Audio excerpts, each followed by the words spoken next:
Bonjour à tous et bienvenue dans cette vidéo sur la logique arborescente de calcul ou Computation Tree Logic en anglais. Cette vidéo a été réalisée par quelques étudiants de Master 1 Informatique option SLED à l'Université de Ngaoundéré. Je suis Chame Kamate Kras et tout au long de cette vidéo, vous entendrez les voix des différentes personnes qui ont contribué à la réalisation de ce travail. Nous remercions également notre enseignant, le professeur Franklin Chakunte, pour nous avoir procuré le support de cours, donc de présentation. Sans plus tarder, nous allons commencer par présenter le plan de travail.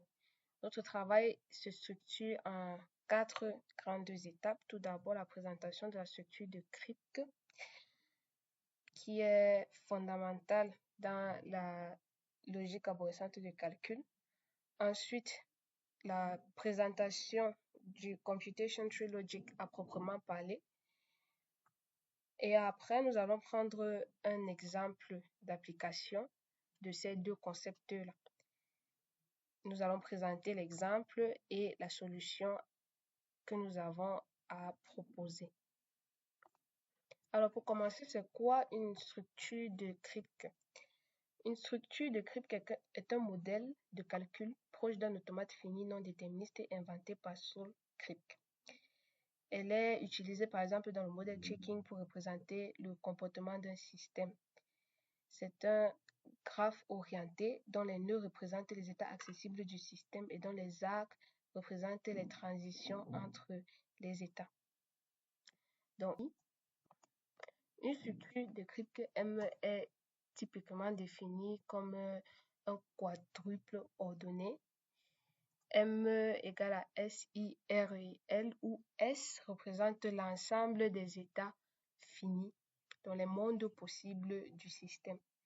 I représente l'ensemble des états initiaux et I est inclus dans l'ensemble des mondes possibles. R, c'est la relation de transition qui indique les possibles mouvements entre les différents états du système.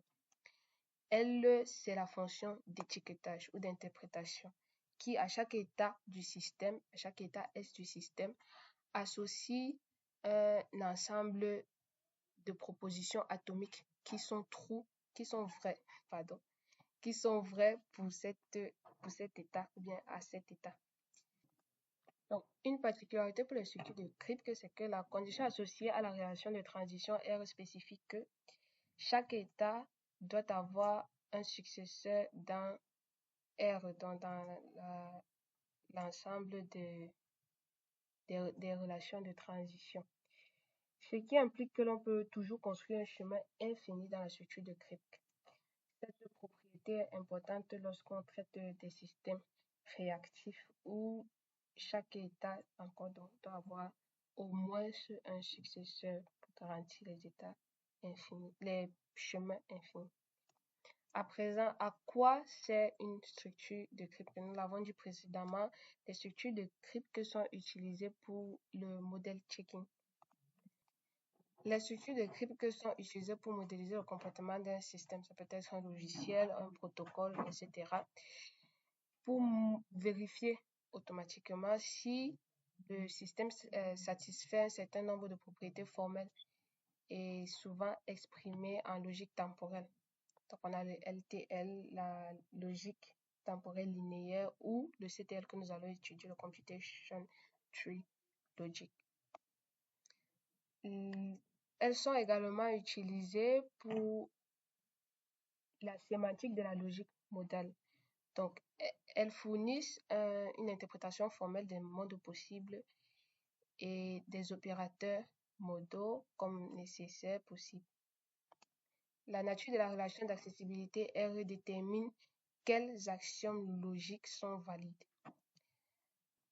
Alors, pour avoir une idée de à quoi ressemble une structure Kripke,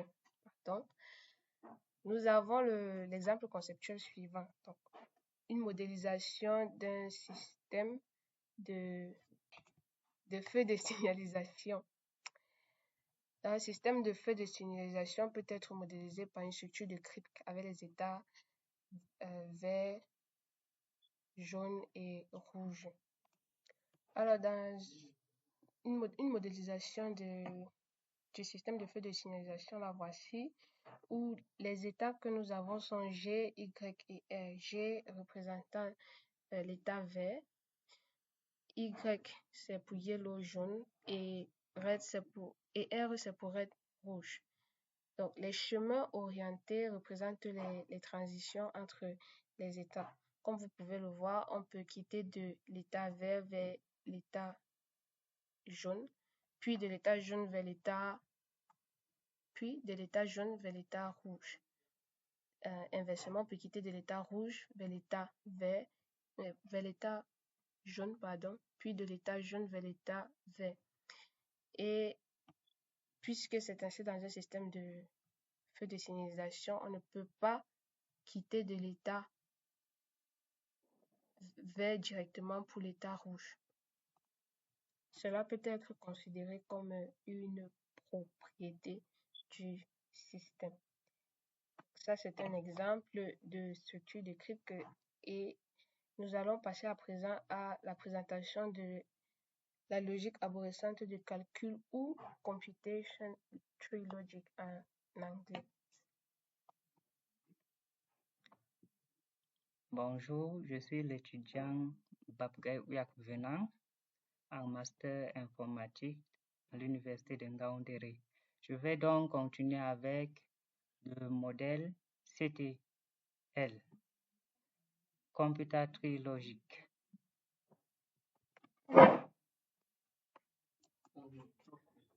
Le modèle CTL en français, logique de l'arborescence de calcul, il est une méthode de modèle checking et est modélisé par la structure des cryptes. Le CTL combine la quantificateur de chemin et les opérateurs temporels, sur lesquels les propriétés doivent être vérifiées à partir d'un état. Nous pouvons avoir comme les quantificateurs de chemin ci-joint le tableau récapitulatif des quantificateurs de chemin. Le symbole A signifie all paths. La propriété est vraie si toutes les exécutions futures sont possibles. Elle est symbolisée par A et c'est un quantificateur universel. Le symbole E signifie exist et path. Il est un chemin existant. Il a au moins une exécution future possible où la propriété est vraie. Son rôle, il joue le rôle d'un quantificateur existentiel. Nous pouvons énumérer les opérateurs temporels définissant le moment où la propriété est vraie le long d'un chemin sélectionné. On peut citer l'opérateur X, qui veut dire next, vrai à l'état immédiatement suivant. La propriété est vraie dans tous les prochains états. Le symbole F signifie qu'il est vrai éventuellement à un moment futur. EF, P, il existe un chemin toujours vrai. Le symbole G, qui signifie globally, est globalement vrai sur tout le chemin. On peut donc noter AGP, ce que veut dire la propriété est vraie dans tous les états du chemin. Et le symbole U, until, qui veut dire tout simplement la propriété est vraie jusqu'à ce que phi devienne vrai. Avec le modèle CTL, nous pouvons utiliser les formules clés suivantes. Nous pouvons noter la propriété de sûreté. Il permet de vérifier que rien de mal n'arrive. La propriété de vivacité, qui permet de vérifier que quelque chose de bien arrive. et la propriété d'accessibilité pour vérifier qu'il y a une possibilité d'un événement. À présent, nous allons passer sur l'algorithme de vérification du modèle CTL. La vérification du modèle CTL est un algorithme qui procède par calcul d'ensemble d'états, à partir des sous-ensembles jusqu'à la formule principale. Le principe est le suivant. Pour toute formule phi, l'algorithme calcule l'ensemble des états SAT qui satisferont phi. La procédure est simple. On commence par l'initialisation. Au niveau de l'initialisation, on calcule le SAT de la propriété pour les propositions T. Ensuite, on poursuit par les itérations qui consistent à calculer le SAT de l'ensemble phi pour tous les sous-formules en utilisant les fonctions des points fixes. Et nous finirons par la vérification du résultat. Le système, ici, il suffit de vérifier que le système est satisfait sur tout l'ensemble phi des états initiaux, où l'état initial est inclus dans phi. Comme nous pouvons voir dans l'exemple 1 du cours, que les propriétés de CTL ont été vérifiées. À présent, nous allons passer à un autre exemple de notre choix qui sera énoncé par un camarade.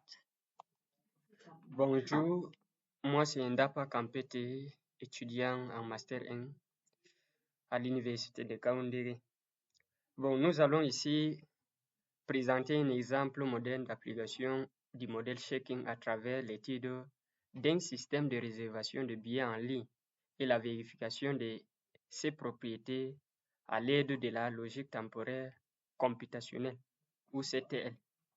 Imaginez aujourd'hui de nombreux systèmes et services, je voudrais dire, en ligne permettent, n'est-ce pas, de réserver des billets, par exemple pour des concerts, des voyages ou des événements sportifs. Dans ce système, il est essentiel donc d'éviter la double réservation d'un même siège. Alors, notre objectif ici est donc de modéliser le fonctionnement d'un tel système, puis de vérifier formellement qu'il respecte certaines propriétés de sûreté et de cohérence. Pour ce, je passe donc la parole à mon camarade qui va donc essayer d'appliquer le principe de CTL pour vérifier la sûreté et la cohérence de ce système. Bonjour, je suis l'étudiant Sobze Thiogo Eric Loril en Master 1 à l'Université de Ngaoundéré. Le système de réservation de billets en ligne que nous avons présenté dispose des contextes suivants. Plusieurs utilisateurs peuvent voir le même siège. Un siège peut être libre, réservé ou confirmé.